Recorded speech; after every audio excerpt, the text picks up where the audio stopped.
ठीक है, electrolysis of aqueous sodium chloride. अच्छा, अब जब इसकी इलेक्ट्रोलिसिस करोगे तो सबसे पहले तुम लोग इलेक्ट्रोलिटिक सेल जहन में रखना कैसे बनेगा। एक आप उसमें दो इलेक्ट्रोड डालोगे, एक इलेक्ट्रोड बैटरी के नेगेटिव से कनेक्ट होगी और एक इलेक्ट्रोड बैटरी के पॉजिटिव टर्मिनल से कनेक्ट होगी। इसके अंदर जो आयन्स होंगे ना, वो कौन कौन से आयन्स होंगे वो देखो तुम लोगों को ये समझने की जरूरत है कि अगर आप एक्वस लोगे तो एक्वस का मतलब होता है कि वाटर, वाटर के अंदर दो आयन्स होते हैं, एच पॉजिटिव और ओ एच नेगेटिव। इसी तरह NaCl जब पानी में डाला है तो Na पॉजिटिव हो जाएगा, Cl नेगेटिव हो जाएगा। तो हमारे पास इसमें दो कैटाइन है जो कि एक H पॉजिटिव है और Na पॉजिटिव है, दो एनाइन है। हमारे पास दो तरह की इलेक्ट्रोड है, एक है कैथोड, उस पर रिडक्शन होगी। कैथोड पे हमेशा रिडक्शन होती है, मतलब कैटाइन जिसके पास इलेक्ट्रॉन कम है, जो पॉजिटिवली चार्ज इलेक्ट्रोड है, वो इलेक्ट्रॉन्स गेन करेगा। ठीक है, कैथोड जो है वो उसको हम नेगेटिवली चार्ज दिखाते हैं, एनोड को इस इलेक्ट्रोलिसिस में पॉजिटिवली चार्ज दिखाते हैं, इलेक्ट्रोलाइटिक सेल में स्पेशली। तो हमारे पास कैटाइन जो है वो दो तरह के हैं, एक H पॉजिटिव है और एक Na पॉजिटिव है। अब हमें रिएक्टिविटी सीरीज याद होनी चाहिए, उस रिएक्टिविटी सीरीज के हिसाब से हम लोग डिसाइड करेंगे कि कौन सा रिड्यूस्ड होगा कैथोड के ऊपर। जो रिएक्टिविटी सीरीज में नीचे होगा वो रिड्यूस हो जाएगा। तो रिएक्टिविटी सीरीज हमारे पास मेटल की जो रिएक्टिविटी सीरीज है उसको देखो याद कर लो, उसी मेथड से कर लो जो उस दिन पढ़ा था कल, नसीमा के, मंगेतर, अली, जैन, फाखिर, पप्पू, हैदर, जहेज में लाए कॉपर, सिल्वर, गोल्ड, प्लेटिनियम। सही है। अब इसमें देखो सोडियम और हाइड्रोजन का मुकाबला है, तो सोडियम और हाइड्रोजन में से हाइड्रोजन नीचे है तो hydrogen will get reduced and hydrogen की इक्वेशन क्या बनेगी, हाइड्रोजन +1 है। ठीक है, it will gain 2 mole of electron to form H2 gas. ठीक है, और बैलेंसिंग के लिए यहाँ पे 2H आ जाएगा। इसी तरह एनोड की इक्वेशन क्या बनाओगे, एनोड पे क्या होती है, हमेशा ऑक्सीडेशन होती है। ऑक्सीडेशन मतलब loss of electron. Loss of electron कौन करेगा, जिसके पास एक्सेस इलेक्ट्रॉन होंगे यानी नेगेटिव चार्ज। अब यहाँ पे देखो नेगेटिव वाले एक Cl नेगेटिव है और OH नेगेटिव है। मैंने बताया था याद रखना, जब भी एक्वस होगा ना तो एनोड पे OH नेगेटिव आके लिबरेट होगा। और OH नेगेटिव की इक्वेशन याद कर लो, OH नेगेटिव की एक इक्वेशन होती है जब वो ऑक्सीडाइज करता है, तो जब रिडक्शन होती है तो इलेक्ट्रॉन इक्वेशन के लेफ्ट साइड पे दिखाते हैं, जब ऑक्सीडेशन होती है तो इलेक्ट्रॉन्स इक्वेशन के राइट साइड पे दिखाते हैं। तो क्या बन जाता है, O2 plus H2O plus 4 electron, यहाँ पे 4 लगाओगे, ठीक है, और यहाँ पे 2 लगाओगे। ये इक्वेशन रट लो, ये इक्वेशन आती है, अक्सर एक्वस सोल्यूशन आते हैं तो ये इक्वेशन तो पेपर में कहीं ना कहीं यूज हो रही होगी, तो ये इक्वेशन तो रट लो, बाकी इक्वेशन बेशक देख के बना सकते हो। अच्छा, इसकी अगर वो ओवरऑल केमिकल इक्वेशन या इलेक्ट्रोलाइटिक सेल की ओवरऑल इक्वेशन पूछेगा तो ओवरऑल इक्वेशन कैसे बताओगे। हमारे पास सबसे पहले नंबर ऑफ इलेक्ट्रॉन बैलेंस करने पड़ेंगे। पहली इक्वेशन में number of moles of electron 2 है, दूसरी इक्वेशन में 4 हैं, तो आप पहली इक्वेशन को मल्टीप्लाई बाय 2 कर दो, तो पहली इक्वेशन क्या हो जाएगी, 4H positive plus 4 electron, 4 mole of electron, और ये बन गया 2H2। सही है। इसी तरह दूसरी इक्वेशन है, उसको कुछ करने की जरूरत नहीं है क्योंकि उसी को तो देख के आपने पहली इक्वेशन के इलेक्ट्रॉन 4 मोल करें। सही है। अब इन इक्वेशन की लेफ्ट साइड से लेफ्ट साइड ऐड कर देना, राइट साइड से राइट साइड ऐड कर देना, तो ये इलेक्ट्रॉन इलेक्ट्रॉन कैंसिल आउट हो जाएंगे। लेफ्ट साइड पे क्या रह जाएगा, 4H positive plus 4OH negative, और राइट साइड पे क्या आ जाएगा, 2H2O प्लस O2, और तुम्हारे पास जो 2H2O। ठीक है, कोई सवाल किसी का यहाँ तक कुछ पूछना चाह रहे हो, कोई समझ ना आ रहा हो।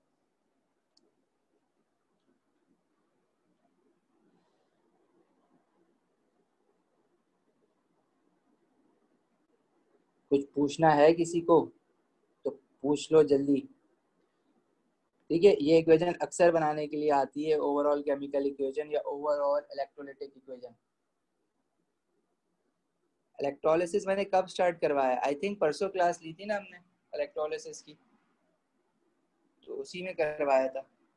अब अगर मिस हो गया है मरियम आपका, तो फिर आपने गूगल क्लासरूम पे जाओ, गूगल क्लासरूम पे मैंने वाली क्लास डाल दी थी। ठीक है, अब अक्टूबर नवंबर वाले जो हो आप लोग थोड़ा सा अटेंटिव रहो चीज़ों में, मैसेज फॉलो करो ग्रुप पे, क्योंकि आपके ग्रुप पे मैं अलग करता हूँ ना, और उसमें तो ज़्यादा स्टूडेंट्स हैं भी नहीं।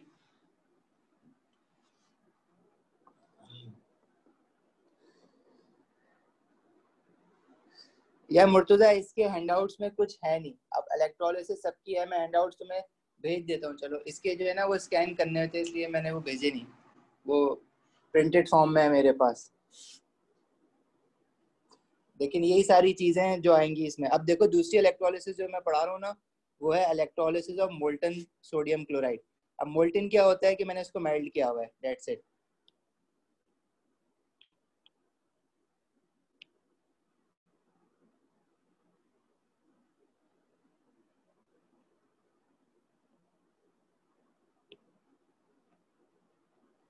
Okay, now we are doing electrolysis of molten sodium chloride.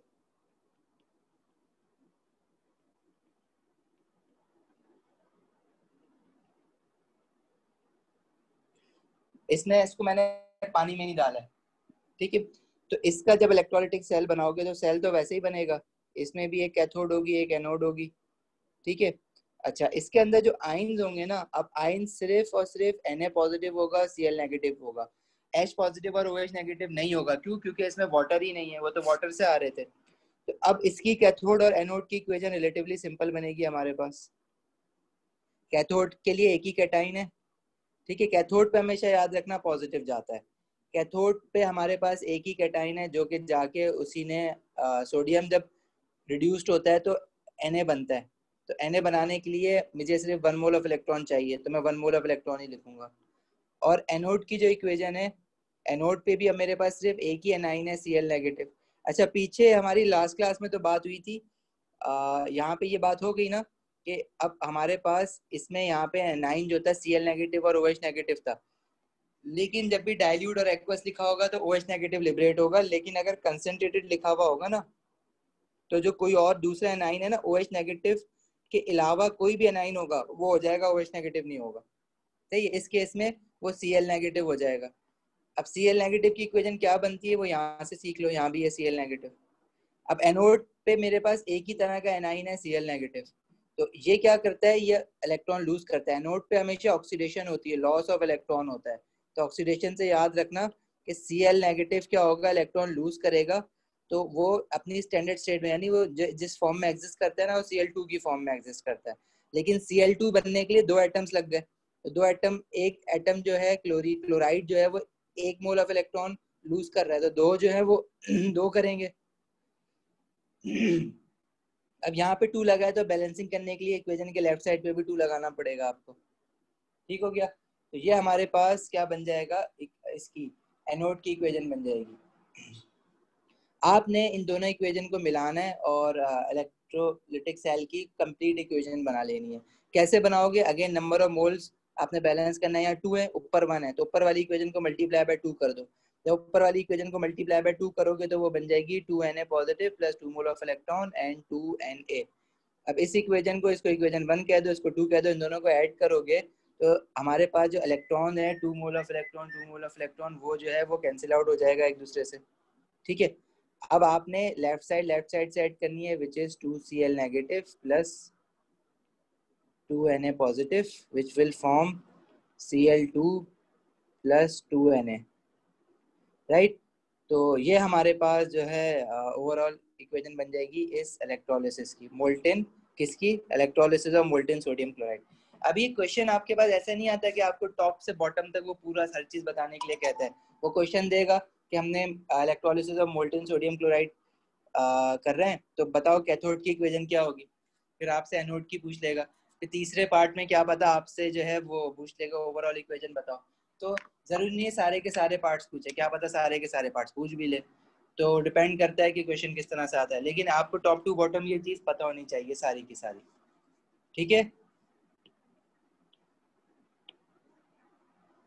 अच्छा, जो इलेक्ट्रोलिसिस हो रहा है ना, इसके अंदर जो पहला वाला हमने किया है, अक्सर जो है वो ये भी पूछता है कि ऑब्जर्वेशन बताओ। ऑब्जर्वेशन क्या होती है कि जब ये इलेक्ट्रोलिसिस हो रहा होगा तो कैथोड पे आपको क्या दिख रहा होगा, तो यहाँ पे इस इलेक्ट्रोलिसिस की, इस पर्टिकुलर इलेक्ट्रोलिसिस की जो ऑब्जर्वेशन है ना, वो ये है कि कैथोड के ऊपर जो है आपको एक गैस निकलती हुई दिखेगी, जो कि मतलब दिखती तो नहीं है, वो बबल्स दिखते हैं उसके। तो कैथोड पे आपको बबल्स ऑफ हाइड्रोजन गैस मिलेंगे, बबल्स ऑफ H2 गैस। और बबल्स कहाँ मिलेंगे? देखो ये इलेक्ट्रोलाइट है ना, तो कैथोड के ऊपर यहाँ पे बबल्स ऐसे निकलते हुए दिखेंगे। और एनोड के ऊपर क्या ऑब्जर्वेशन होगी आपकी? एनोड पे आपको क्या दिखेगा? एनोड पे आपको ऑक्सीजन गैस दिखेगी, ठीक है। और इस गैस जो बन रही है ना, उसको ट्रैप भी कर सकते हैं। कैसे ट्रैप करते हैं वो हम इलेक्ट्रोलिसिस ऑफ H2SO4 पढ़ते हैं ना अभी, तो उसमें हमें पता चलेगा कि हम लोग जो गैस निकल रही है उसको ट्रैप, मतलब ट्रैप का मतलब कलेक्ट करना, जमा कर सकते हैं, फिर चेक कर सकते हैं कि भाई कौन सी गैस निकली है, बाकी ऑक्सीजन निकली है या निकली, बस या ऐसे ही आपको पढ़ाया जा रहा है। तो ये भी होता है, करते हैं ये अभी, चलो।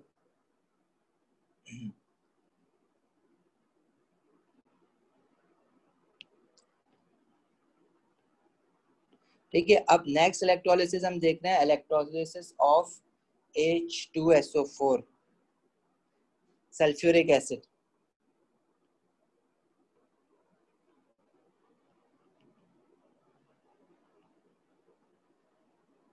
Electrolysis of dilute H2SO4।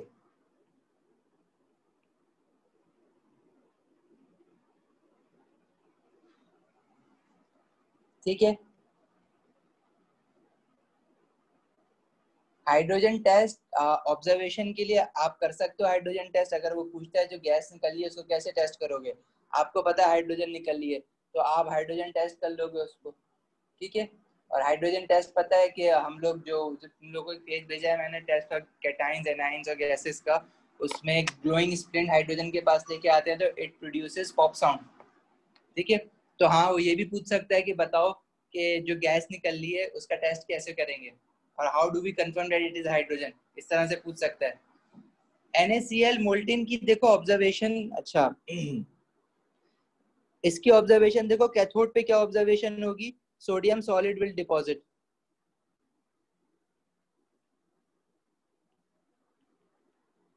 Sodium solid will deposit. और इसकी क्या ऑब्जर्वेशन होगी? Chlorine gas is given off, ठीक है। If you want to confirm the presence of chlorine gas, what you do, you bring the litmus paper, and the litmus paper, dam litmus paper लेके आते हैं, तो litmus paper क्या हो जाता है? Chlorine gas bleaches the litmus paper, उसका रंग उड़ा देती है। लिटमस पेपर हम लोगों ने पढ़ा है एसिड एंड बेसिस में, एसिड में वो रेड कलर देता है, बेस में वो ब्लू कलर देता है। लेकिन अगर क्लोरीन गैस से उसको टच कराओगे ना, तो लिटमस पेपर को ब्लीच उसका रंग ही उड़ा देगी, ना तो रेड ना ब्लू, हल्का लाइट कर देगी उसको। सही है मुर्तुजा?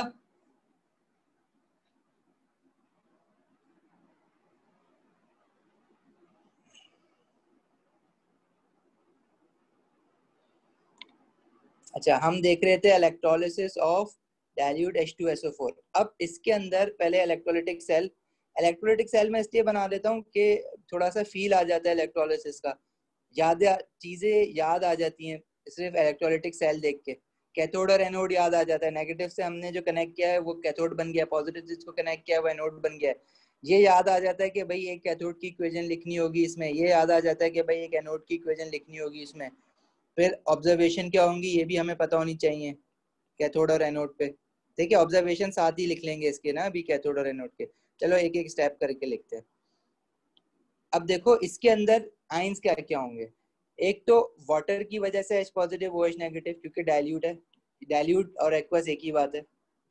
और H2SO4 की वजह से क्या होगा? H2SO4 की वजह से H पॉजिटिव होगा, जो कि मैं लिख चुका हूँ एक बार, और SO4 2 नेगेटिव होगा, क्योंकि H2SO4 को पानी में डिसॉल्व करो तो क्या बनता है? H positive and SO4 2 negative. ये इसके कैटाइन और एनाइन है। तो हमारे पास ये तीन तरह के आइंस हैं इसमें। कैथोड पे कौन जाएगा? कैथोड पे पॉजिटिवली चार्ज कैटाइन जाएंगे, जो कि सिर्फ और सिर्फ हाइड्रोजन है। तो कैथोड पे किसी किस्म का कोई कंपटीशन है ही नहीं, हाइड्रोजन यहाँ पे आ जाएगा। H पॉजिटिव हाइड्रोजन की इक्वेशन अब तक याद हो गई होगी, जब ये इलेक्ट्रॉन गेन करेगा तो it will gain 2 mole of electron, it will form H2 gas, और यहाँ पे 2 आ जाएगा। ठीक है, ऑब्जर्वेशन क्या है? Hydrogen gas is produced.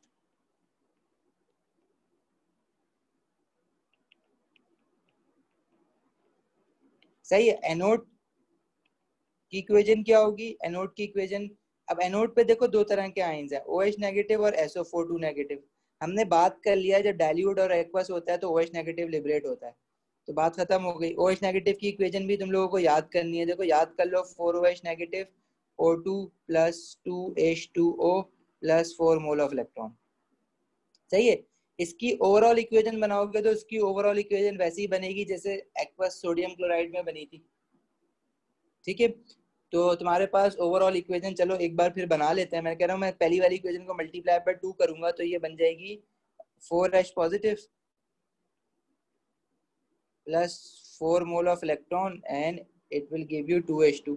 अब इक्वेशन के लेफ्ट साइड पे जो मोल्स हैं वो और राइट साइड पे जो है वो कैंसिल हो जाएंगे, फिर इस लेफ्ट साइड वाली चीज को ऐड कर दोगे, 4OH negative plus 4H positive and it will give you O2 plus 2H2O plus 2H2। सही है, तो ये हमारे पास ओवरऑल इलेक्ट्रोलाइटिक इक्वेशन आ जाएगी किसकी? डाइल्यूट H2SO4 की। अच्छा, यहाँ पे इस इक्वेशन से ना हमें एक बड़ी अच्छी इंफॉर्मेशन पता चलती है। वो क्या पता चलती है कि ऑक्सीजन और हाइड्रोजन को अगर हम देखें ना तो ऑक्सीजन और हाइड्रोजन 1:2 मोलर रेशियो में प्रोड्यूस हो रही है। मतलब ऑक्सीजन का 1 मोल है अगर प्रोड्यूस हो रहा तो हाइड्रोजन के 2 मोल प्रोड्यूस हो रहे हैं। सही है। इसका क्या मतलब है कि अगर ऑक्सीजन का let's say 100 decimetre cube produced हुआ है तो हाइड्रोजन का कितना प्रोड्यूस्ड होगा? 200 डेसीमीटर क्यूब। इसका क्या मतलब है कि in the electrolysis of dilute H2SO4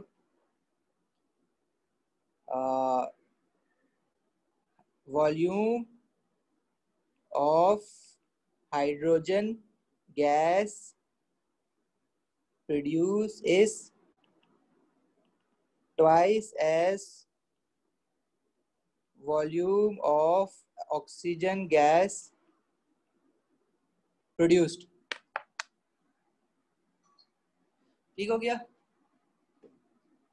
अच्छा, अब देखो हमारे पास इसमें ना एक चीज और है, इसी इलेक्ट्रोलाइटिक सेल को ना मैं थोड़ा सा डिफरेंट करके भी बना सकता हूँ। डिफरेंट करके मैंने पहले कहा था ना कि अगर ये ऑक्सीजन और हाइड्रोजन ट्रैप हो रही है तो अब हमने एज पर इक्वेशन तो हमें पता चला कि यार जितना हमारे पास हाइड्रोजन प्रोड्यूस्ड होगा ऑक्सीजन उसका हाफ प्रोड्यूस्ड होगा। तो इसमें करते क्या है वो लोग, ऐसा इलेक्ट्रोलाइटिक सेल बनाते हैं जिसके अंदर ना इलेक्ट्रोलाइटिक सेल में नीचे होल्स होते हैं। इन होल्स के अंदर जो है ना वो कैथोड और एनोड डाल देते हैं। छोटी बन गई थोड़ी, नीचे से डाल देते हैं और ये होल सील हुए वो होते हैं। ठीक है, तो कैथोड और एनोड जो है ना वो नीचे दली हुई होती है। ये थोड़ी बेसिकली ऊपर होती है, मैं इसको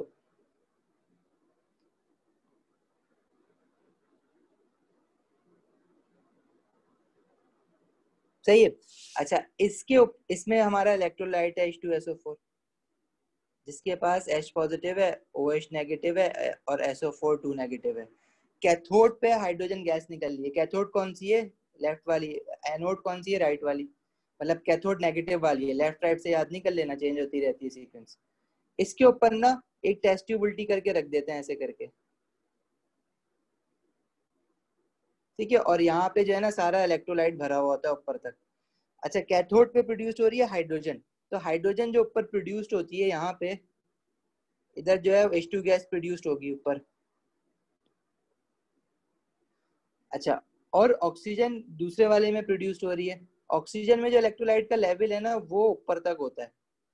इसका क्या रीजन है कि ऑक्सीजन जो है वो हाफ प्रोड्यूस्ड हो रही है ना हाइड्रोजन के, तो हाइड्रोजन में ज्यादा हाइड्रोजन यहाँ पे आ गई है, ऑक्सीजन अभी कमी प्रोड्यूस्ड हुई है। तो for equal amount of hydrogen produce oxygen will be half as that of the hydrogen. मतलब अगर ये 200 डेसीमीटर क्यूब प्रोड्यूस्ड हुई है तो ऑक्सीजन सिर्फ 100 डेसीमीटर क्यूब ही प्रोड्यूस्ड हुई होगी। सही है, तो इस तरह से भी हमें पता चलता है। किसमें पूछ रहे हो मुर्तुजा, किसमें कौन से आयंस लिबरेट होंगे?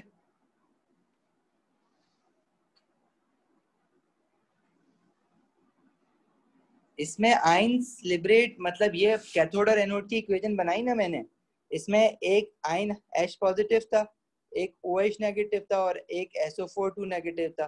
क्योंकि डाइल्यूट और ये एक्वस है तो इन दोनों में से सिर्फ OH नेगेटिव होगा, SO4 नेगेटिव नहीं होगा लिबरेट। और कैटाइन तो है ही एक H पॉजिटिव आयन, तो उसी ने होना है। और वो क्या बन रहा है, हाइड्रोजन गैस। और SO4 नेगेटिव तो कुछ होगा नहीं उसका। OH नेगेटिव आयन क्या बनता है, ऑक्सीजन और वाटर। सही है, यही पूछ रहे थे, कुछ और पूछ रहे थे?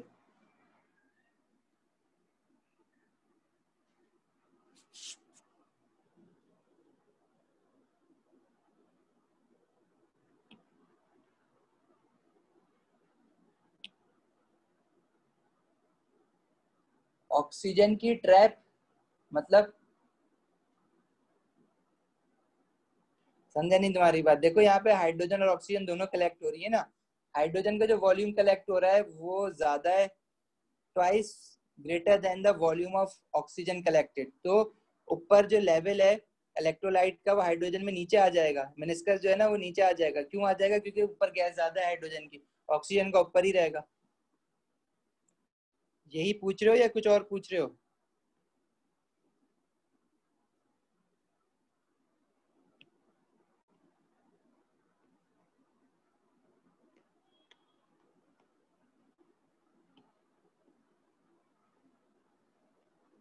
अच्छा, अब एक इलेक्ट्रोलिसिस हम कर रहे हैं, electrolysis of concentrated sodium chloride.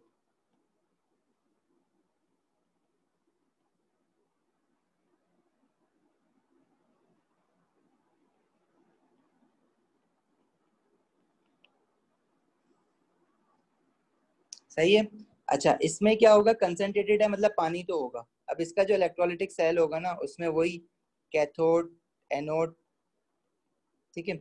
Ions क्या क्या होंगे इसमें, अब पानी है तो H पॉजिटिव और OH नेगेटिव आयन तो होगा ना। और क्या क्या होगा, Na पॉजिटिव होगा, Cl नेगेटिव होगा। इसकी कैथोड पे क्या होगा, कैथोड पे वही Na पॉजिटिव और H पॉजिटिव आके खड़ा हुआ है। जो नीचे है वो रिड्यूस्ड हो जाएगा, तो यहाँ पे H पॉजिटिव जो है वो रिड्यूस्ड हो जाएगा। H पॉजिटिव की इक्वेशन ये है। और एनोड पे क्या होगा, एनोड पे इस बार जो है ना OH नेगेटिव आयन लिबरेट नहीं होगा। OH नेगेटिव आयन और Cl नेगेटिव आयन दो हैं, क्योंकि ये कंसंट्रेटेड है ना। कंसंट्रेटेड के लिए OH नेगेटिव आयन के अलावा जो भी एनाइन होता है ना वो हो जाता है, तो इस बार Cl नेगेटिव आयन होगा। और Cl नेगेटिव आयन की ऑक्सीडाइज की इक्वेशन जानते हो अच्छी तरह, ये होती है। सही है। अब इसकी ओवरऑल इक्वेशन बनाओगे ना, ओवरऑल सेल इक्वेशन, तो इसमें ओवरऑल रिएक्शन क्या हो रहा है। अब यहाँ भी 2 है, यहाँ भी 2 है, इसको बैलेंस करने की जरूरत ही नहीं है। बस लेफ्ट साइड सेट कर दो, राइट साइड सेट कर दो। तो 2H पॉजिटिव लेफ्ट पे, 2Cl नेगेटिव लेफ्ट पे। ये इलेक्ट्रॉन इलेक्ट्रॉन तो कैंसिल हो जाएंगे, एक जैसे ही है। राइट पे क्या है, H2 है, और नीचे वाली इक्वेशन के राइट पे Cl2 है।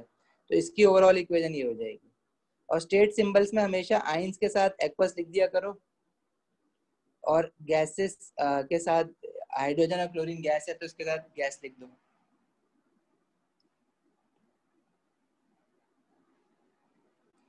ठीक है।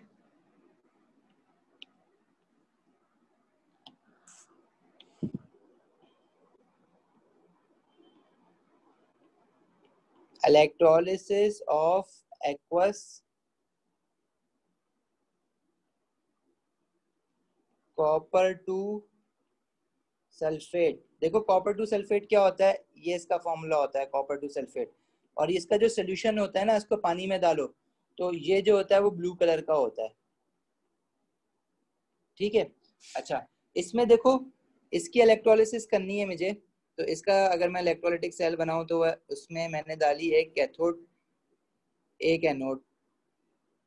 अच्छा, इसके अंदर हमारे पास क्या क्या कैटाइन होंगे, क्या क्या नाइन होंगे। अभी एक्वस है मतलब पानी में डाला हुआ है, तो H पॉजिटिव और OH नेगेटिव तो होगा। और क्या होगा, कॉपर 2 पॉजिटिव और SO4 2 नेगेटिव। सही है। अच्छा जी, अब इसकी आ जाओ कैथोड और एनोड की इक्वेशन पे। देखो कैथोड की इक्वेशन पे हमारे पास दो कैटाइन है, H पॉजिटिव और Cu2 पॉजिटिव। अब इसमें से कौन सा रिड्यूस्ड होगा वो डिपेंड करता है रिएक्टिविटी सीरीज पे। रिएक्टिविटी सीरीज क्या है हमारे पास, कल, नसीमा के, मंगेतर, अली, जैन, फाखिर, पप्पू हैदर जहेज में लाए कॉपर सिल्वर गोल्ड प्लेटिनियम। तो कॉपर और हाइड्रोजन में से नीचे कौन है रिएक्टिविटी सीरीज में? ठीक है, ये रहा हाइड्रोजन, ये रहा कॉपर है नीचे, तो कॉपर रिड्यूस्ड होगा, और जब कॉपर रिड्यूस्ड होगा तो वो 2 मोल ऑफ इलेक्ट्रॉन लेगा और क्या बना लेगा? Copper solid atom. ठीक हो गया। एनोड पे आ जाओ। एनोड में क्या लिखा हुआ है? एक्वस। एक्वस लिखा हुआ हो या डाइल्यूट लिखा हुआ हो, तो अगर OH नेगेटिव आइन प्रेजेंट है तो वही लिबरेट होगा, इसके अलावा और कोई हो ही नहीं सकता। ठीक हो गया। तो OH नेगेटिव आइन यहाँ पे ऑक्सीडाइज हो जाएगा। OH negative ion, 4 OH negative ion, it will form O2 plus 2H2O plus 4 mole of electron. याद कर लेनी है आपको ये इक्वेशन। रिएक्टिविटी सीरीज ये है, कल नसीमा के मंगेतर अली जैन फाखिर पप्पू हैदर जहेज में लाए कॉपर सिल्वर गोल्ड प्लेटिनियम। ठीक है, याद नहीं हुई है क्या अभी तक?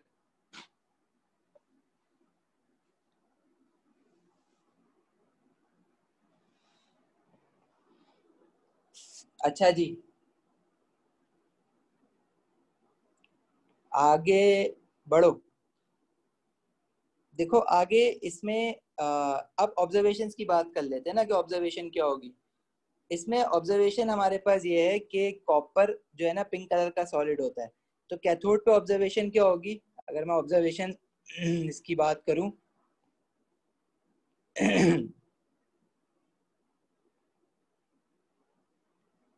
कैथोड पे होगा पिंक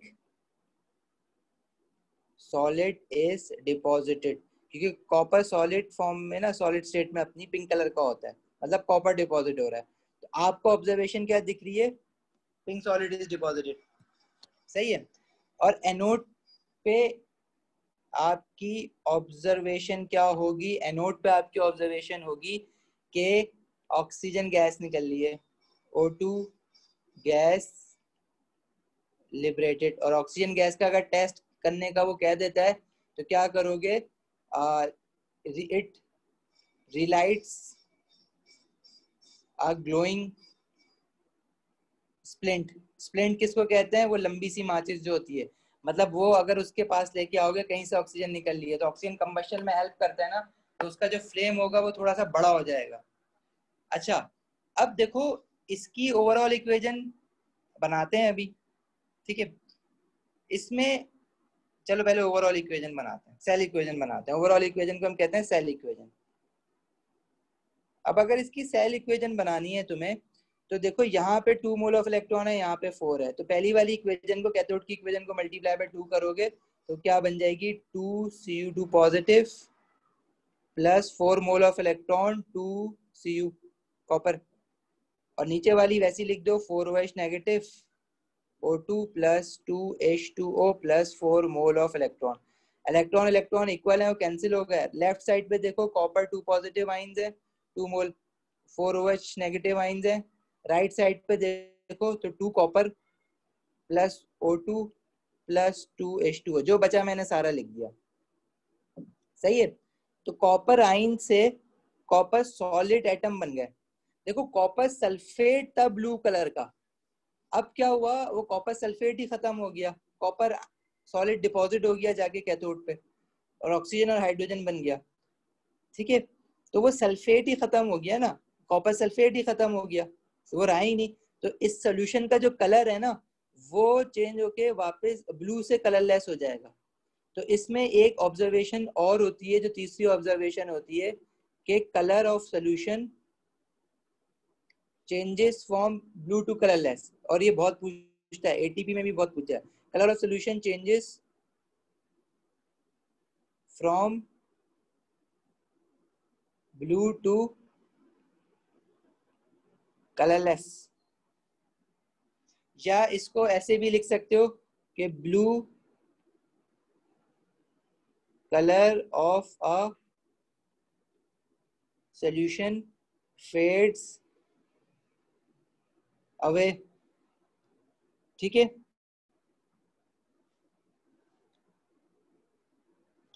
समझ आई बात? देखो ये काम जो है ना कॉपर सल्फेट की इलेक्ट्रोलिसिस जो है ना हम लोग कॉपर मेटल फॉर्म में लेने के लिए भी करते हैं। अगर कॉपर सल्फेट है उससे मुझे अगर कॉपर का मेटल निकालना है तो मैं ये काम कर सकता हूँ ना कि कॉपर सॉलिड फॉर्म में मिल जाएगा। कॉपर आयन थे और कॉपर सॉलिड फॉर्म में मिल गया हमें।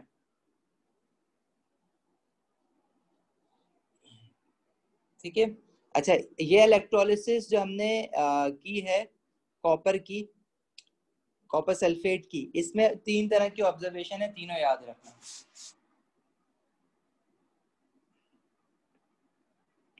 आगे बढ़े।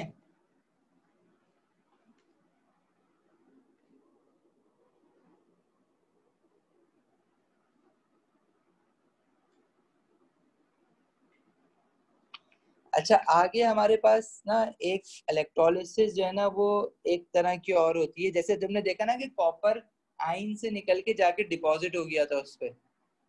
तो इस जब हमने इस तरह की इलेक्ट्रोलिसिस देखी ना तो अब तक जो हम इलेक्ट्रोड यूज कर रहे थे ना वो ग्रेफाइट के इलेक्ट्रोड थे। वो मैंने बताया था ना पहली क्लास में, उसका यूज करने का पर्पस क्या था कि उनके पास फ्री इलेक्ट्रॉन्स होते हैं। और ग्रेफाइट के इलेक्ट्रोड जो है वो इटसेल्फ रिएक्शन में कोई पार्टिसिपेट नहीं कर रहे थे, इलेक्ट्रोड वैसे के वैसे ही हैं। तो ये जितनी भी तरह की हमने इलेक्ट्रोलिसिस पढ़ी है ना अभी, इन सबको हम कह सकते हैं they are inert electrolysis. Inert मतलब इसमें जो इलेक्ट्रोड्स है ना वो हमारे पास इनर्ट इलेक्ट्रोड्स हैं, मतलब वो खुद कुछ भी नहीं कर रहे, बस इलेक्ट्रॉन ट्रांसफर करवा रहे हैं अपने अंदर से। तो इनर्ट इलेक्ट्रोड्स हैं। और इनर्ट इलेक्ट्रोड्स हमारे पास होते हैं ग्रेफाइट के।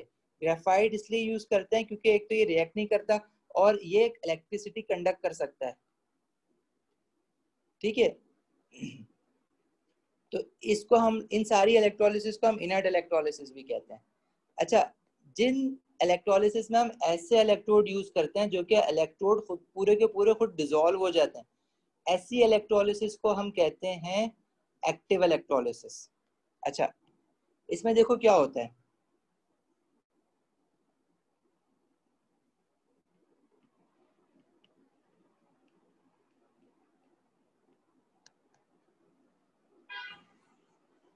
देखो अच्छा देखो मैं थोड़ा तेज चल रहा हूँ, किसी को कुछ समझ ना आ रहा हो तो फिर भी रोक के पूछ लेना। तेज चलने का रीजन तुम लोगों को पता है क्या है? वक्त कम है, मुकाबला सख्त है।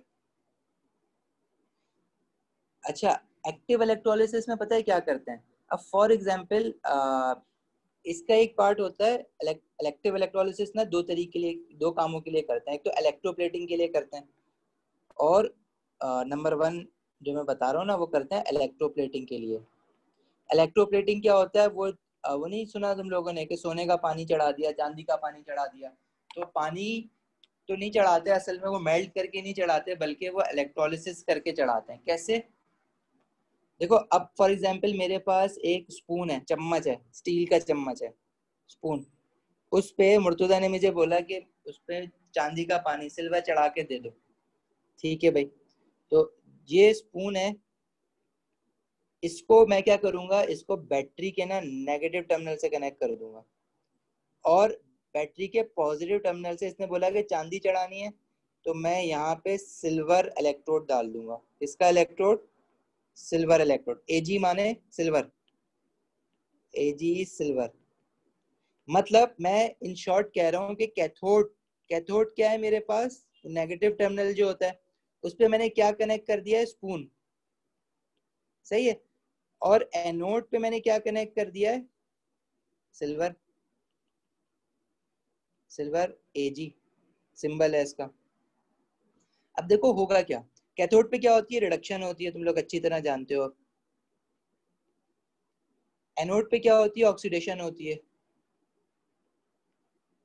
अच्छा अब इसके अंदर इलेक्ट्रोलाइट हम क्या लें, इलेक्ट्रोड्स मैंने देखो चेंज कर दिए।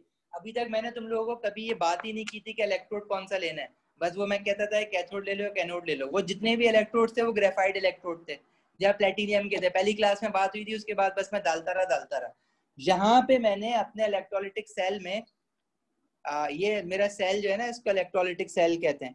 ठीक है, बताया होगा पीछे, बार बार नाम यूज नहीं कर रहा था। इस इलेक्ट्रोलिटिक सेल में हमारे पास जो कैथोड है वो चम्मच है और जो एनोड है वो सिल्वर की एक रॉड ले ली मैंने, उसको इलेक्ट्रोड बना के डाल दिया। करने का रीजन क्या है, मैं चाह रहा हूँ कि सिल्वर जो है ना स्पून पे डिपॉजिट हो जाए और इवनली डिपॉजिट हो। इवनली क्यों डिपॉजिट होगा? देखो यहाँ पे जो मेरी कैथोड है ना, जैसे ही मैंने इसको बैटरी के नेगेटिव से कनेक्ट किया है ना, तो इस पे क्या होगा, नेगेटिव चार्जेस आके इस तरह से हर जगह पे आ जाएंगे। और जहां जहां अब ये पूरा डिप करना चाहिए, जहां तक मैंने डिप किया है ना, अब देखो ये ना सिर्फ इतना जो है वो इलेक्ट्रोप्लेट हो सकेगा जहाँ डिप हुआ है, जो डिप नहीं हुआ उस पे नहीं होगा। तो मुझे पूरा डिप करना चाहिए, मैंने बना दिया बस जल्दी में। और जो सिल्वर इलेक्ट्रोड है ये मेरी पॉजिटिवली चार्ज हो जाएगी।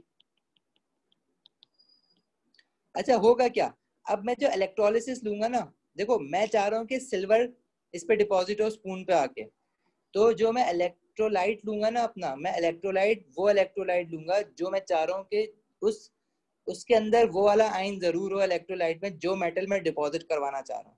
मैं क्या डिपॉजिट करवाना चाह रहा हूँ, मैं सिल्वर डिपॉजिट करवाना चाह रहा हूँ।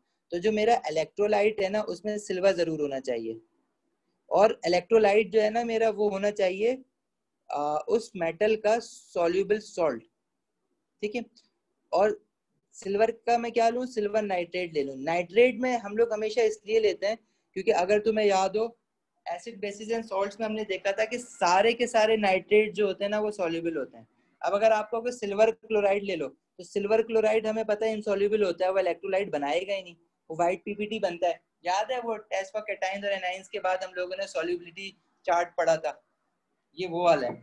तो सिल्वर नाइट्रेट आके किसी भी चीज का ना, कोई भी मेटल तुम्हें डिपॉजिट कराना है, चाहे कैल्शियम कराना है, चाहे कॉपर कराना है, चाहे आयरन कराना है, कॉपर नाइट्रेट ले लो, आयरन नाइट्रेट ले लो, नाइट्रेट आंखें बंद करके ले लो, नाइट्रेट के सारे सॉल्ट सॉल्युबल होते हैं।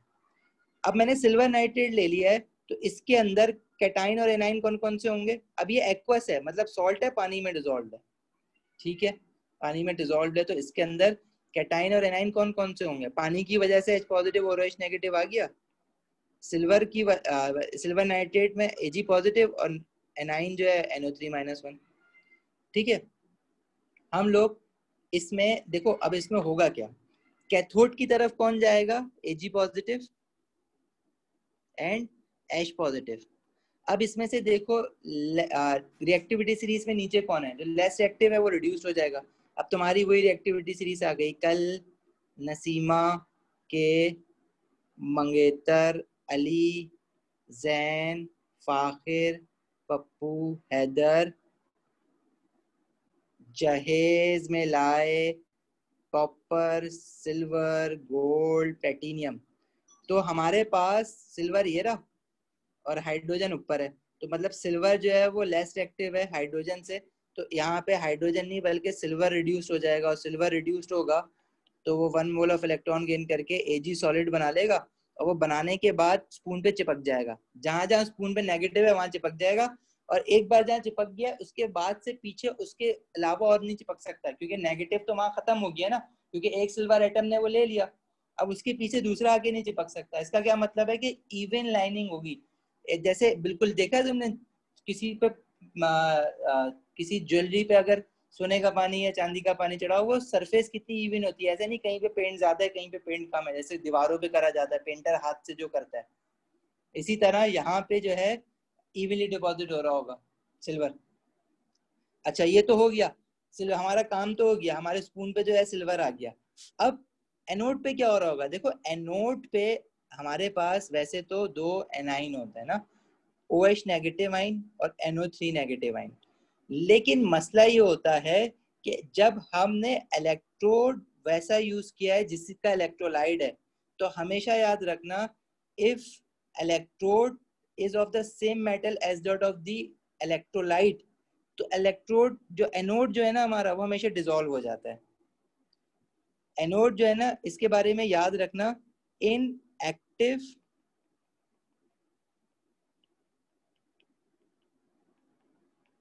electrolysis anode always dissolves। Reason क्या है उसका? क्योंकि ये एक्टिव इलेक्ट्रोलिसिस है, इनर्ट नहीं है। अब कब डिसॉल्व होगा? जब इलेक्ट्रोलाइट के अंदर भी वही वाला मेटल या वही वाला एनाइन कैटाइन होगा जिसकी इलेक्ट्रोड बनी हुई है। इलेक्ट्रोड बनी हुई है सिल्वर की, और इलेक्ट्रोलाइट में भी हमारे पास सिल्वर है, सिल्वर नाइट्रेट है ना, तो क्या होगा? ये इलेक्ट्रोड डिसॉल्व हो जाएगा। और जब इलेक्ट्रोड डिसॉल्व हो रहा है, एनोड जो है वो डिसॉल्व हो रहा है, तो उस पर ऑक्सीडेशन थोड़ी होगी, वो क्या होगा, Ag का बना हुआ था इलेक्ट्रोड, वो Ag पॉजिटिव आइंस की फॉर्म में आ जाएगा, 1 मोल ऑफ इलेक्ट्रॉन, वो खुद ऑक्सीडाइज्ड हो गया एनोड, वो ऑक्सीडेशन दी है अभी भी इस पे, लेकिन वो खुद डिसॉल्व हो गया है। और डिसॉल्व होके देखो क्या हुआ है, देखो एनोड पे डिसॉल्व हो रहा है, एनोड पे Ag पॉजिटिव बन के बाहर आ रहा है, और जाके कैथोड पे वो डिपॉजिट होता जाएगा, Ag बनता जाएगा, तो यहाँ से डिसॉल्व होती जाएगी और यहाँ पे चढ़ती जाएगी, तो वो जो रॉड मैंने डाली थी ना, वो सारी जो है वो चम्मच पे आके चढ़ जाएगी। इसको हम कहते हैं एक्टिव इलेक्ट्रोलिसिस। और इससे हमने क्या की, इलेक्ट्रोप्लेटिंग। समझ आई? कुछ पूछना है? मुर्तुजा, अली रजा, मुर्तुजा, हसन, अली रजा।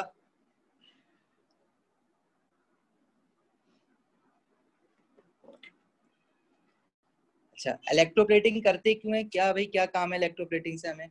इलेक्ट्रोप्लेटिंग एक तो वो चढ़ा दिया, बस चढ़ा दिया नहीं, हम लोग जो है ना दूसरे मेटल्स को रस्ट से बचाने के लिए, तो एडवांटेजेस ऑफ इलेक्ट्रोप्लेटिंग तुम्हें याद होने चाहिए।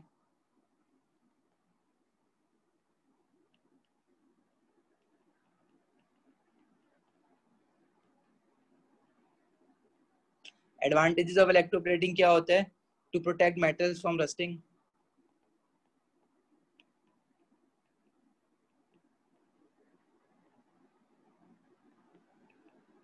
देखो ये सारी चीजें याद करनी है, अब बेशक वीडियो लेक्चर खोल के रिकॉर्डेड देख के लिख लेना, याद करना, ठीक है। अब जैसे आपने किसी स्टील के ऊपर चांदी का वो पानी चढ़ा दिया तो उसकी वैल्यू बढ़ जाएगी, to add value to cheap metals,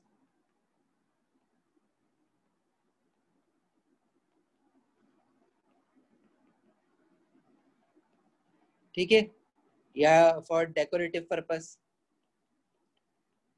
इसलिए इलेक्ट्रोप्लेटिंग किया जाता है, ठीक है। सही असल रूट तो यही है ना जो काम का, to protect metals from rusting, बाकी तो सब ऐसे ही लग्जरी है आपकी।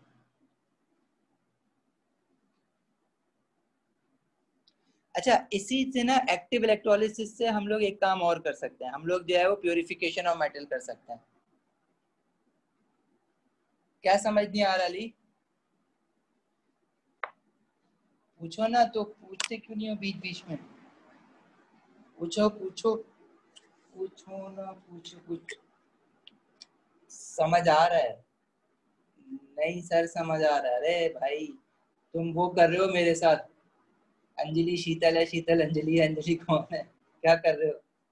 यस और नो बताओ, समझ आ रहा है नहीं आ रहा?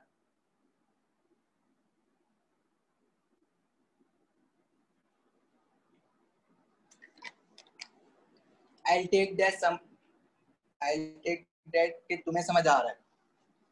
मूविंग ऑन, ठीक है। देखो अब एक्टिव इलेक्ट्रोलिसिस ना हम दूसरा काम करेंगे प्योरिफिकेशन के लिए।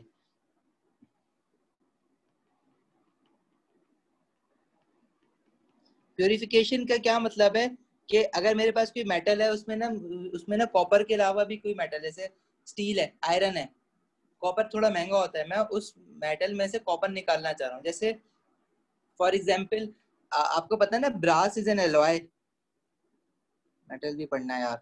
ब्रास जो है वो उसमें थोड़ा सा बहुत कॉपर भी होता है, ठीक है, जिंक भी होता है, और भी मेटल्स होते हैं। इसी तरह से तुम्हारे वो सिक्के बनते हैं ना, क्वाइन, पहले जो है तुम्हें अगर याद हो कि एक 2 रुपए का सिक्का चला था, अच्छा तुम्हें याद नहीं होगा, पुरानी बात है, उसके अंदर वो सिक्के जो है ना, 2 रुपए के सिक्के जो है ना, उसकी जो स्टेट बैंक ने बनाया था, वो उसकी वर्थ जो है ना वो ज्यादा थी, 2 रुपए। असल में वो उसकी मालियत तो 2 रुपए थी, लेकिन उस सिक्के में जो कॉपर जितना यूज हुआ था ना बनने के लिए, तो वो कॉपर लोग निकाल लेते थे उसमें से। और कैसे निकालते थे? एक्टिव इलेक्ट्रोलिसिस करके, क्योंकि वो जो कॉपर निकलता था ना 2 रुपए के सिक्के से, वो मार्केट में बेचो तो 2 रुपए से ज्यादा बिक रहा था वो, समझा? तो 2 रुपए के सिक्के लोगों ने ले लेके उसकी इलेक्ट्रोलिसिस करके उसमें से कॉपर निकाल लिया और वो मार्केट में बेचा, क्योंकि वो 2 रुपए से सिक्के में से जितना कॉपर निकलता है वो ज्यादा महंगा बिक रहा था।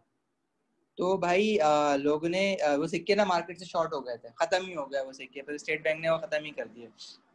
अच्छा, वो करते कैसे थे देखो, एक्टिव इलेक्ट्रोलिसिस। कैसे एक्टिव इलेक्ट्रोलिसिस करेंगे?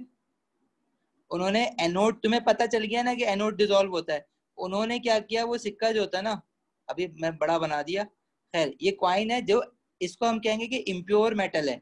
इम्प्योर मेटल इसलिए कह रहे हैं, देखो प्योरिटी क्या होती है, जरूरी नहीं गंदगी इम्प्योरिटी हो, प्योर मतलब इसके अंदर कॉपर के अलावा भी कॉपर है और प्लस समथिंग एल्स। क्योंकि मैं कॉपर की एग्जांपल दे रहा हूँ, सिक्के में कॉपर है ना, तो इसलिए इसमें कॉपर है, और लेट से हमारे पास इसके अंदर जिंक है या कुछ और भी मेटल है मेरे पास, मैंने सिर्फ इसमें से कॉपर बाहर निकालना है। तो मैं क्या करूंगा, इस सिक्के को एनोड पे लगा दूंगा, क्योंकि मुझे पता है कि anode will always dissolve. Anode क्या है? Positive electrode. और यहाँ पे कैथोड की जगह में ना एक छोटी सी प्योर कॉपर के इलेक्ट्रोड लगा दूंगा, क्योंकि ये तो मुझे वापस मिल जाएगी।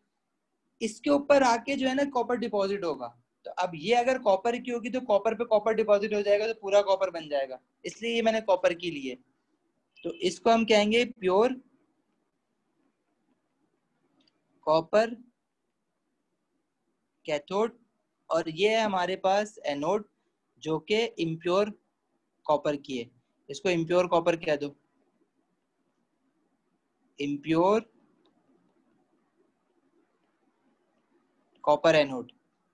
अच्छा, इसके अंदर अब देखो यहाँ पे क्या लिया, एनोड हमने किसका लिया? कॉपर का। तो इलेक्ट्रोलाइट क्या लेंगे कि जिसमें कॉपर हो, और मैंने कहा कि सॉल्युबल होना चाहिए सॉल्ट, तो मैंने कहा आंखें बंद करके नाइट्रेट ले लो, तो ये कॉपर नाइट्रेट का फॉर्मूला ये बन जाएगा, क्योंकि कॉपर होता है 2 पॉजिटिव और नाइट्रेट होता है NO3-1, तो ये फॉर्मूला बन जाएगा कॉपर नाइट्रेट का। अब अगर इसमें इलेक्ट्रोलाइट कॉपर नाइट्रेट है, तो इसमें कैटाइन देखो क्या होगा, वाटर है। इलेक्ट्रोलाइट जो है वो एक्वस फॉर्म में होता है हमेशा, एक्वा है तो मतलब पानी है, पानी है तो H पॉजिटिव और OH नेगेटिव आइन होगा। कॉपर है, Cu2 पॉजिटिव भी होगा, और नाइट्रेट है तो NO3- भी होगा। अब आ जाओ कैथोड और एनोड की इक्वेशन पे। कैथोड में हम पॉजिटिव और Cu2 पॉजिटिव, हमें पता है कि कॉपर जो है वो H से इलेक्ट्रोकेमिकल सीरीज में नीचे होता है। जो इलेक्ट्रोकेमिकल सीरीज है कल नसीमा के मंगेतर वाली, अली जैन फाकिर पप्पू हैदर, दिस इज हैदर। जहेज में लाए copper silver gold platinum, copper हमारे पास नीचे होता है, तो कॉपर जो है वो रिड्यूस्ड हो जाएगा, Cu2 positive, 2 mole of electron and it will form Cu। अच्छा सॉरी, 2 नहीं आएगा। कैथोड। एनोड क्या है, एनोड पे ना ऑक्सीडेशन का मतलब ये नहीं, अब एनोड पे यहाँ पे ना इलेक्ट्रोलिसिस में तुम ये नहीं करोगे, तुम बोलोगे कि OH नेगेटिव आइन भी है और NO3 भी है, अब अगर ये डाइल्यूट है तो ये आ जाएगा ऑक्सीडाइज हो जाएगा, इस काम की मोहलत ही नहीं मिलेगी, क्योंकि एनोड जो है ना वो एक्टिव हुआ है, मतलब वो उसी मेटल का एनोड है जिसका आपके पास आइन भी है, इलेक्ट्रोलाइट भी है, तो इससे पहले कि OH नेगेटिव आइन उस पर आके ऑक्सीडाइज हो, एनोड जो है ना वो डिसॉल्व हो जाएगा। और एनोड क्या था, कॉपर का है, और कॉपर डिसॉल्व होके क्या बन जाएगा, Cu2 पॉजिटिव और 2 मोल ऑफ इलेक्ट्रॉन कर देगा। मतलब एक्टिव इलेक्ट्रोलिसिस में अगर नोटिस करो तो जो इक्वेशन तुमने कैथोड की बनाई है ना, उसको उल्टी कर दो, एनोड की बन जाएगी। जो इक्वेशन कैथोड की बनाई है उसको उल्टा करके लिख दो, एनोड की बन जाएगी। ठीक है, कैथोड की इक्वेशन को एनोड उल्टा करके लिख दो, एनोड की इक्वेशन बन जाएगी इन एक्टिव इलेक्ट्रोलिसिस। यहाँ भी देखो ऐसा ही हुआ है, कैथोड की इक्वेशन क्या थी, Cu2 positive, 2 mole of electron, और वो कॉपर बना था। इस इक्वेशन को मैंने उल्टा करके लिख दिया, मेरे पास एनोड की इक्वेशन बन गई। सही है।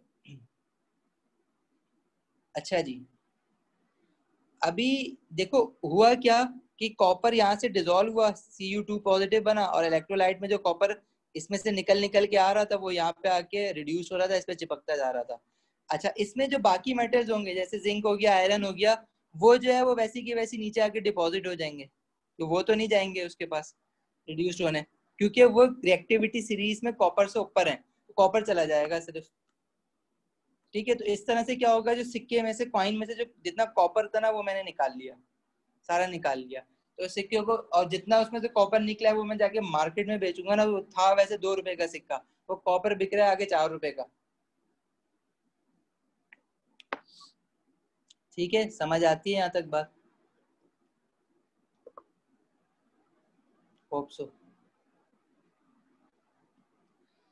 अच्छा, अब इलेक्ट्रोलिसिस में ऑब्जर्वेशंस का थोड़ा सा ख्याल रखना। इसके एनोड में भेजते हैं। अब इलेक्ट्रोलिसिस ऑफ डाइल्यूट HCl भी होता है, और फिर एल्यूमिनियम का होता है मेटल में, हम देखते हैं एक्सट्रैक्शन ऑफ एल्यूमिनियम। तो इलेक्ट्रोलिसिस ऑफ एल्यूमिनियम और देख लेते हैं। और फिर एक छोटा सा है हमारे पास इलेक्ट्रोकेमिकल सेल। जैसे ये बैटरी हमारे पास, हम लोगों ने बैटरी लगा के इलेक्ट्रोलाइट को डिकम्पोज करवाया है। तो इलेक्ट्रोलिसिस से, अच्छा अभी चलो मैं आगे चलते रहो फिर देखते हैं।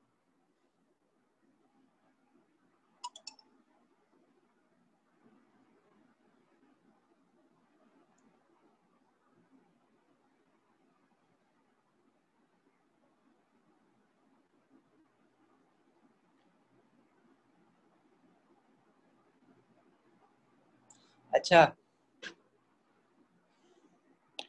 वी हैव हाँ, इलेक्ट्रोलिसिस ऑफ एल्यूमिनियम।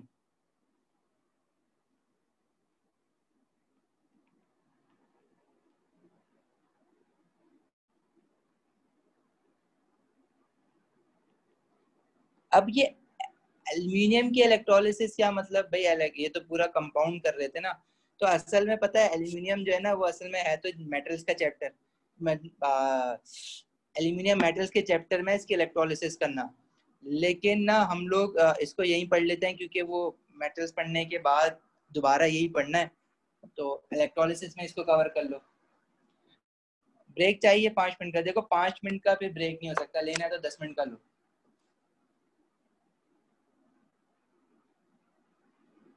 सबको चाहिए ब्रेक? है ही कितने, दो तो आए हैं।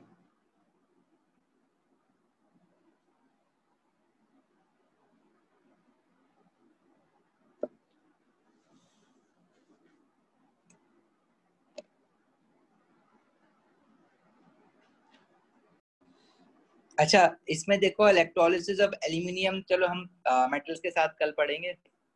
हम लोग जो है फिलहाल इलेक्ट्रोकेमिकल सेल या केमिकल सेल देख लेते हैं। देखो क्या फर्क है इलेक्ट्रोकेमिकल सेल में, या इसको केमिकल सेल भी कहते हैं सिर्फ, और इलेक्ट्रोलिसिस में। देखो इलेक्ट्रोलिसिस के अंदर आप एक इलेक्ट्रोलिटिक सेल के अंदर आपके पास कैथोड और एनोड है, ठीक है। इलेक्ट्रोकेमिकल सेल में भी आपके पास एक सेल है जिसके अंदर एक कैथोड और एनोड है। फर्क क्या है? फर्क ये है कि इलेक्ट्रोलिसिस में आप अभी तक बैटरी लगाते आ रहे थे, ऐसे ही था ना। इलेक्ट्रोकेमिकल सेल में आप बैटरी लगाते नहीं हो, बल्कि इलेक्ट्रोकेमिकल इटसेल्फ बैटरी होता है। मतलब जो तुम्हारे रिमोट में सेल जलते हैं वो इलेक्ट्रोकेमिकल सेल होता है, ठीक है। आप जो है वो सेल कैसे बनाते हो, बैटरी कैसे बनाते हो, वो इलेक्ट्रोकेमिकल सेल होता है।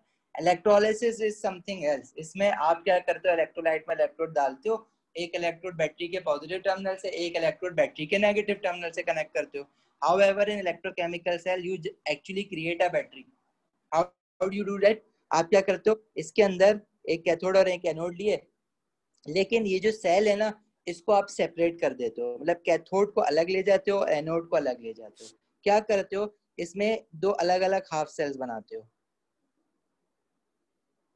एक ये हो गया, एक ये हो गया। एक हाफ सेल को आप कैथोड कर देते हो, एक हाफ सेल को आप एनोड कर देते हो। करते क्या हो, देखो तुमने अब ये एक मेटल लिया है, इसमें एक अलग मेटल लिया है। फॉर एग्जाम्पल मैं आपसे कहूँ कि मैंने जो लेफ्ट वाला मेरा इलेक्ट्रोड है ना, ये मैंने ले लिया है जिंक का, ओके। और जिंक का इलेक्ट्रोड लिया है, तो इसमें पे जिंक का कोई सॉल्युबल सॉल्ट ले लेना। और सॉल्युबल सॉल्ट मैंने कहा है कि नाइट्रेट, किसी का भी सॉल्ट होगा, नाइट्रेट सॉल्युबल सॉल्ट होगा, तो zinc nitrate is a soluble salt. अच्छा, दूसरा जो इलेक्ट्रोड मैंने लिया है वो मैंने लिया है लेट्स से कॉपर का। कॉपर, देखो ये जिंक है, उसका सिंबल लिखा था मैंने, कॉपर का सिंबल होता है Cu। और इसका सॉल्युबल सॉल्ट लोगे, अगेन कॉपर नाइट्रेट ले लो, सही है। अच्छा जी, फिर हम करते क्या है, इसमें हम लोग बीच में ना, इन दोनों, ये जो दो सेल बने ना, ये हमारे पास, इसको हम कहते हैं, जिसमें जिंक डाला हुआ है, इसको हम कहेंगे zinc half cell. Zinc half आधा सेल। और जिसमें कॉपर डाला हुआ है उसको हम कहेंगे कॉपर हाफ सेल, सही है। तो ये दो अलग अलग मेटल्स के सेल्स होते हैं। अच्छा, अगर मैं रिएक्टिविटी सीरीज देखूं अपनी, तो रिएक्टिविटी सीरीज में इन दोनों में से रिएक्टिव ज्यादा कौन सा है?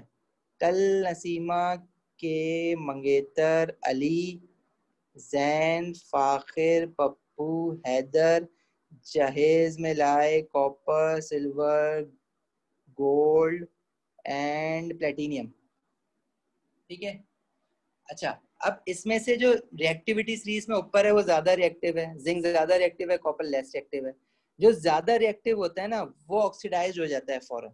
अब इन दो मेट वो कब ऑक्सीडाइज होगा? जब इन दोनों को आमने सामने लेके आएंगे ना। अभी तक ये दोनों आमने सामने तो रखे हुए हैं लेकिन एक दूसरे से टच नहीं हो रहे। मैं टच कैसे करूंगा? मैं क्या करूंगा, अब एक वायर लूंगा जो जिंक इलेक्ट्रोड के साथ बांधूंगा और एक वायर लूंगा जो कॉपर इलेक्ट्रोड के साथ बांध दूंगा और बीच में ना लगा दूंगा वोल्ट मीटर। वोल्ट मीटर तुम लोगों को पता है ना, वोल्टेज मेजर करने के लिए, करंट मेजर करने के लिए यूज होता है। अब यहाँ पे कोई बैटरी वैटरी नहीं लगाई है मैंने। अब ये जो करंट आएगा ना ये इन दोनों सेल से आएगा। कैसे आएगा? देखो तुम लोग एक चीज याद रखना, मोर, अच्छा ये इलेक्ट्रोकेमिकल सेल की बात कर रहा हूँ, इन इलेक्ट्रोकेमिकल सेल। अब देखो इलेक्ट्रोकेमिकल नाम भी डिफरेंट है, काम भी डिफरेंट है इलेक्ट्रोलिसिस से। This is electrochemical, this that was electrolysis जो हमने पढ़ ली, बात खत्म हो गई। In electrochemical cell more reactive metal oxidizes, ठीक है, और less reactive metal reduce. And in, देखो रिड्यूस क्या होता है? Gain of electron. और मोर रिएक्टिव जो होता है वो तो लूज करना पसंद करता है ना, तो गेन करना उसके लिए मुश्किल होगा। कॉपर जो है वो लेस रिएक्टिव है, मतलब वो मुश्किल से लूज करता है, तो उसको पकड़ के चमाट मार के गेन करवा दो, इजीली गेन कर लेगा। जिंक जो है वो थोड़ा सा ताकतवर है, उसके साथ ऐसी हरकतें नहीं कर सकते हो तुम। तो in electrochemical cell less reactive metal reduce first. अब अगर तुम्हें ये भी याद ना रहे ना कि लेस रिएक्टिव मोर रिएक्टिव कौन सा है, तो तुम याद रख लेना इन इलेक्ट्रोकेमिकल सेल मोर रिएक्टिव की जगह आप लिख देना डाउन मेटल। डाउन मेटल कौन सा? जो रिएक्टिविटी सीरीज में, सॉरी इसमें डाउन नहीं आएगा, इसमें अप आएगा। मोर रिएक्टिव जो है ना अप मेटल, और लेस रिएक्टिव को कर देना डाउन मेटल।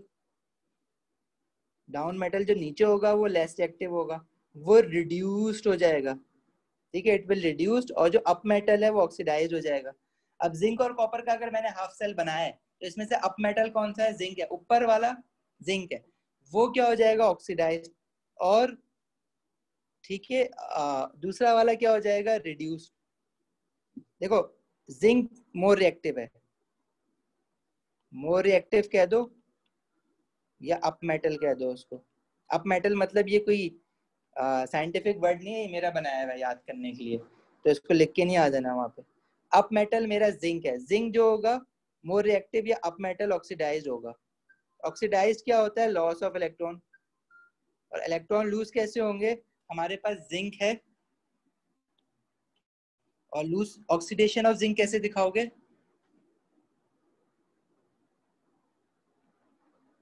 जिंक ऑक्सीडाइज्ड होगा तो zinc 2 positive, loss of electron, ये बन जाएगा सॉलिड फॉर्म। ठीक हो गया? तो ये हमारे पास ऑक्सीडेशन हो गई। अब ऑक्सीडेशन किस इलेक्ट्रोड पे होती है? नाम लो। Electrode where oxidation takes place is known as anode. मतलब जो जिंक हाफ सेल है वो इस वक्त एनोड है, वो इलेक्ट्रॉन लूज कर रहा है, ठीक है। जिंक इलेक्ट्रॉन लूज कर रहा है, तो इलेक्ट्रॉन लूज होके देखो जिंक से बाहर आ जाएंगे यहाँ पे वायर के अंदर। अच्छा, जो लेस रिएक्टिव मेटल है, डाउन मेटल जो है रिएक्टिविटी सीरीज में, तो जिंक और कॉपर में से डाउन कौन सा है? कॉपर है।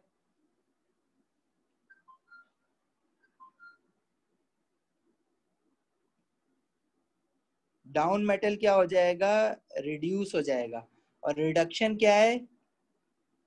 गेन ऑफ इलेक्ट्रॉन, ठीक है। और जिस इलेक्ट्रोड पे गेन ऑफ इलेक्ट्रॉन होता है उसको हम कैथोड कहते हैं। और इस पे होगा क्या?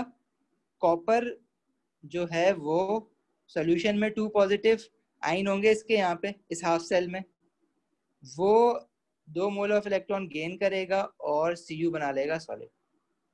ठीक है, तो इसने क्या किया, इलेक्ट्रॉन गेन करें। अभी गेन करेगा कहाँ से, ये जो जिंक हाफ सेल से निकलते हुए आ रहे हैं ना इलेक्ट्रॉन भागते हुए, ये कॉपर वायर से होते हुए कॉपर की तरफ आ जाएंगे। अब जिंक हाफ सेल से इलेक्ट्रॉन निकला, कॉपर की तरफ गया, कॉपर ने गेन करना था, जिंक ने लूज करना था।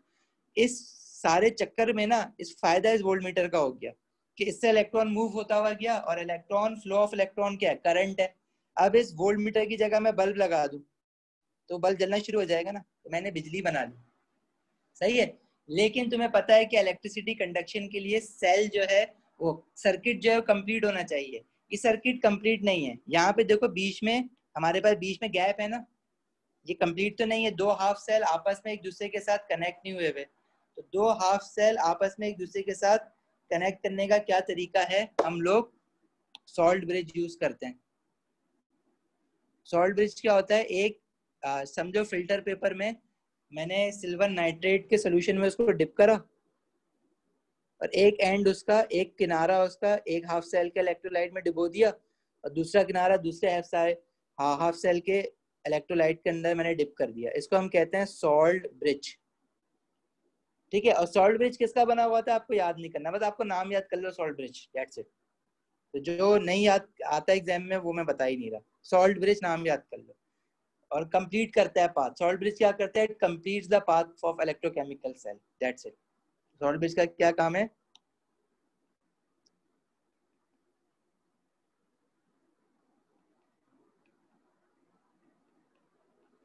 completes path of electrochemical cell। सही है, यहां तक बताओ।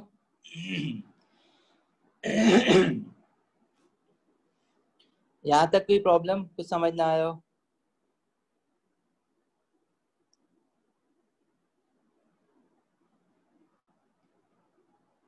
अच्छा देखो, इस इलेक्ट्रोकेमिकल सेल को ना समराइज कर लो। देखो क्या क्या होता है in chemical cell, flow of electrons. अब जिंक से निकला कॉपर में गया, मोर रिएक्टिव से लेस रिएक्टिव में गया। तो इन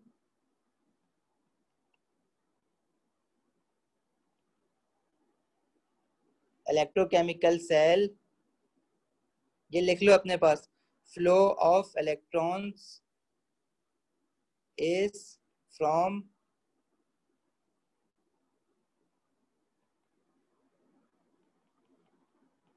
more reactive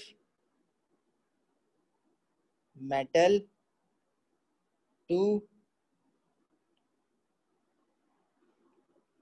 less reactive metal। अच्छा, हम लोग मेटल तो नहीं लिखना चाहिए, more reactive half cell to less reactive half cell लिखना चाहिए, क्योंकि क्या कहते हैं, लेकिन तो हमारे लिए ओ लेवल तक मेटल सही है, वैसे मेटल लिख लो, वरना नॉन मेटल्स में भी होता है ये काम, बाद में पढ़ना है ए लेवल में वो। अच्छा, जितना ज्यादा रिएक्टिविटी में इनका डिफरेंस होगा ना, मतलब अगर मेरे पास ये जो रिएक्टिविटी सीरीज है ना कल नसीमा के मंगेतर वाली, इसमें 2 मेटल्स के बीच में जितना बड़ा डिफरेंस होगा, मतलब एक जो है वो नीचे और एक जो है जितना ऊपर होगा, तो उतना ज्यादा वोल्टेज जनरेट होगा, उतना ज्यादा करंट जनरेट होगा। अगर जिंक और लेड थे तो ये करीब करीब है। अगर तुम कैल्शियम और हाइड्रोजन का या कैल्शियम और सिल्वर का कर दोगे ना, तो इनके बीच में जितना बड़ा डिफरेंस होगा करंट उतना ज्यादा जनरेट होगा। तो ये याद कर लो फिलहाल, greater the difference between the reactivity of the metals, greater the voltage।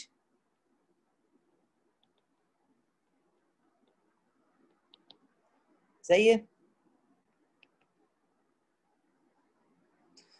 और लेकिन जो बहुत ज्यादा रिएक्टिव हैं, जैसे अल्कली मेटल्स हैं ग्रुप 1 के, पोटेशियम सोडियम कैल्शियम, उनको नहीं यूज करते, बहुत ज्यादा रिएक्टिव होते हैं। इसका एडवांटेजेस क्या है, पेंसिल सेल के एडवांटेजेस तो तुम लोगों को पता है ना, हल्का सा होता है, कहीं भी ले जाओ कहीं भी डाल दो। पोर्टेबल होते हैं, पोर्टेबल मतलब इजिली मूवेबल होते हैं, portable source of energy, DC battery. उसके अलावा क्या कहते हैं, हमारे पास चीप होता है, सस्ते होते हैं ना ये सेल। और कहाँ का यूज होते हैं भाई, आप तुम्हारे पास ड्राई, इसको कहते हैं जो पेंसिल का रिमोट में जो सेल डलते हैं ना, पेंसिल सेल, उसको हम कहते हैं ड्राई सेल्स। ठीक है, तुम्हारे बहुत जगहों पे यूज होते हैं, रिमोट कंट्रोलर्स में यूज होते हैं, टॉर्च वगैरह में यूज होते हैं। अब ये तुम खुद ही सोच के लिख देना कहाँ कहाँ यूज होते हैं। फिर हमारे पास यही सेल होते हैं जो कार बैटरीज में, जो हाइब्रिड गाड़ी है उसमें लगती है। हाइब्रिड के अलावा जो गाड़ी में जो बैटरी लगती है पुरानी कन्वेंशनल कार में, यूपीएस बैटरीज। ठीक है, इनफैक्ट आपकी मोबाइल बैटरीज क्या है, यही कुछ है। ठीक है, बैटरीज सिंपल, बहुत ज्यादा, मतलब तुम खुद भी लिख सकते हो, जो तुम्हारे दिल में है लिख देना। ठीक है, ये हमारी इलेक्ट्रोकेमिस्ट्री, इलेक्ट्रोलिसिस, और इलेक्ट्रोलिसिस में छोटा सा पार्ट था इलेक्ट्रोकेमिस्ट्री का। ये हमारा चैप्टर खत्म होता है इलेक्ट्रोलिसिस का। अब आप एक काम करो, कल तक इसके जितने भी पास पेपर्स हैं, अगर नहीं है पास पेपर्स इसके तो मुझे बताओ, मैं सुबह तक जो है वो इसकी फिर वर्कशीट स्कैन करके भेजता हूँ। अगर हैं तो वेल एंड गुड, स्टार्ट कर दो, उनको खत्म कर दो स्टार्ट करके। ठीक है, कुछ पूछना है तो पूछ सकते हो।